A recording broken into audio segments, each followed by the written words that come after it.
we are back with another sister scoop for this week and getting right into it because I really like the topics. Well, I don't really like the topics. I shouldn't say that. I just like what we're going to talk about.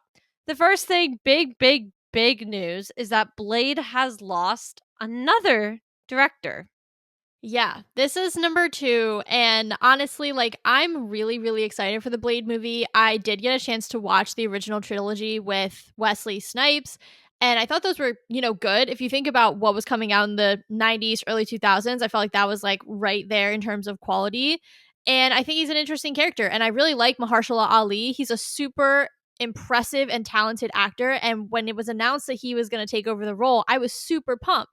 So this is definitely a little concerning that now directors have dropped out. And, a lot of the articles I was reading were saying this is slated for a November 2025 release. And that's looking less and less likely considering it's now June 2024 and they don't have a director. So they can't start filming. So I'm a little nervous. This is not great news, if you ask me. No, it's not. And this isn't the first project. It's not the first time for Blade, but it's not the first project either that we've seen directors step away from. Honestly, even within the past few months. So it's definitely interesting. I think some things we always hear, it's like creative differences. And what are you going to do with that? Marvel still has their hand at play here. Things have to wrap into bigger things. I get it. But yeah, makes me nervous too. I don't think we're going to hit that November 2025. I don't. I think it's going to end up getting swapped with something else if they can, or they're going to rearrange 2025 again. To your point, we're halfway through 2024. So where does that leave us? Like, how much can we swap here? How much can we move around when, we're a year away from some of this coming out? Yeah, I think what a lot of the articles were pointing to was Bob Iger's, kind of directive to Marvel saying, "Hey, we're going to, put out less content." He said that and then they were like, "Hi, here's 2025 with 4 movies." So I think the Right. easiest thing if I'm Kevin to both appease my boss and also, make sure that we have enough time to make this movie and do it right is just swap it into or push it back really like a February or even the May release. If they're doing only 2 to 3 a year, does it go to May, July, November? That's kind of what they were doing, pre-pandemic, pre-Infinity War and Endgame. That was the cadence they were following, give or take a few months here or there. I could see them kind of going back to that model and giving them the extra, 6 months now that they don't have Right. a director to really do it right. And again, go kind of back to what Bob Iger is really pushing them to do, which is less is more, but higher quality. Right. Yeah, so we'll just have to see with that one. I do expect a pushback, but to your point, again, we can go back to the 3 movie, a year thing. I'm not mad about it.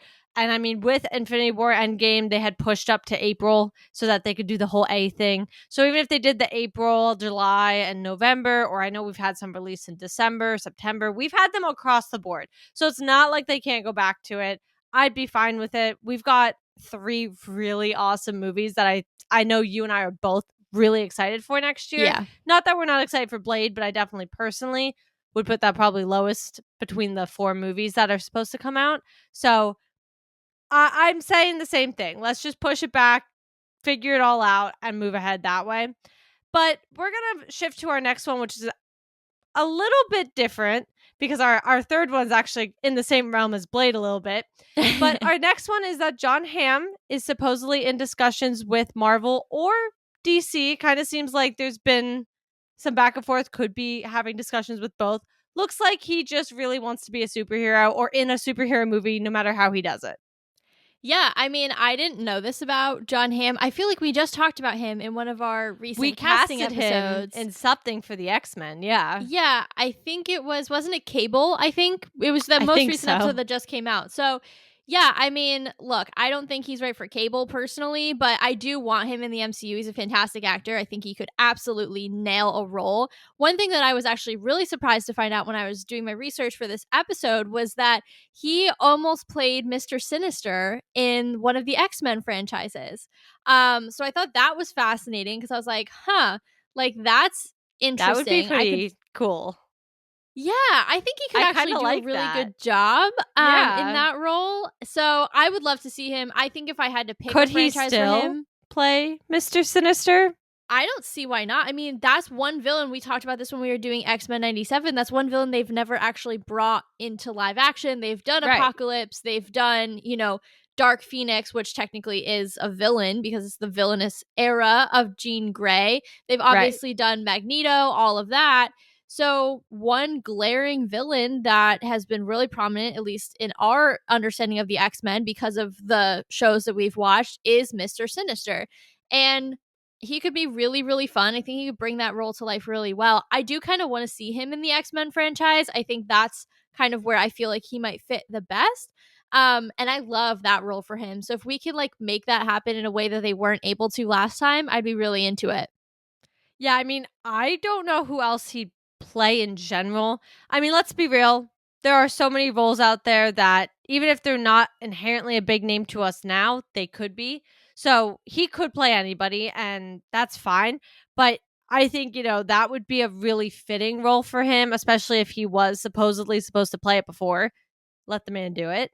But Agreed. also, I'm looking at the slate and I'm thinking, okay, I'm seeing what we have coming up. you know, Thunderbolts is filming, so not in there probably. Obviously, Cat 4 is pretty much wrapping. Fantastic Four has already got quite the cast. I'm not sure he needs to be. I still don't know who half the cast is going to be in that show or in that movie. So I don't think it's going to be that. So, like, and granted, it could be further out because the X-Men are going to be further out regardless. But even just what I think is coming up, I'm not sure the role he could play yet. So I would like to put it in for the ring of Mr. Sinister. Yeah, I mean, let's hope we're manifesting here because I think that could be a really, really strong casting and could be a new storyline we haven't seen yet brought to live action, which is always a big plus. And then Goblin Queen. That's all I have to say. True, true, Thank true, you. true. Yeah. So moving on to our last point, which is kind of connected to Blade, and I almost rushed us into it, is dealing with Ghost Rider, which I think you guys have all been seeing rumors about it for at least the past month or two. And so I just want to make sure that I get this right. But it's rumored that Johnny Blaze will make his MCU debut in Ghost Rider and the Midnight Suns, which they're calling that the title, as a movie, and he'll be the lead in other projects. And it's also rumored he is being played by a very popular actor. Now, the biggest part of this rumor that I haven't said yet is the biggest person, the most famous actor that they're tying to this role right now is Ryan Gosling, who literally I love that man so Yeah. much. And he would actually, I don't know if what was it, Fall Guy that he was just in. A lot of people were pointing to that and were saying, hey, this is great. Put him as Johnny Blaze immediately. Yeah, and he really wants to play the role. I mean, he did that interview with oh my gosh, I'm forgetting the podcaster, but he's super big in the movie realm, and I'm blanking now. But he basically said like, "This is my Marvel dream role," and I'm pretty sure Kevin was like, "Cool, tips off to you." Like, it seems like there's a lot of mutual agreement there. So Yeah. let's make that happen. Ryan is a fantastic actor. I mean, we all love Barbie, but let's not forget he's been in so many with Emma Stone, but like they are so La good La together. Land, The Notebook. Yeah, I mean, he's been in so many incredible movies. To your point, The Fall Guy really shows his ability to do the action stuff. And I just think he could be a really, really great Johnny Blaze. And honestly, I'm really excited for the Midnight Suns. If you look at the roster that, plays the most prominent role in the comics, it's Elsa Bloodstone, Werewolf by Night, Doctor Strange, Blade.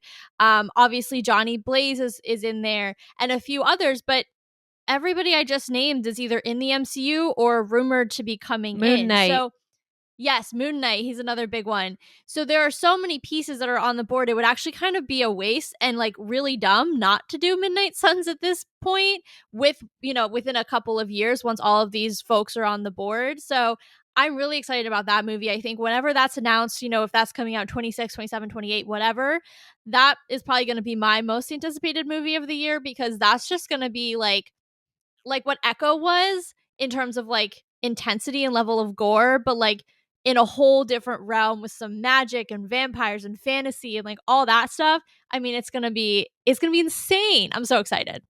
Yeah, I mean, we all know how I feel about I don't want to say anti-heroes, but that's essentially what a lot of these characters are. They're anti-heroes. So I would also probably skyrocket that one as long as it's not going against the Sebastian Stan appearance at any point.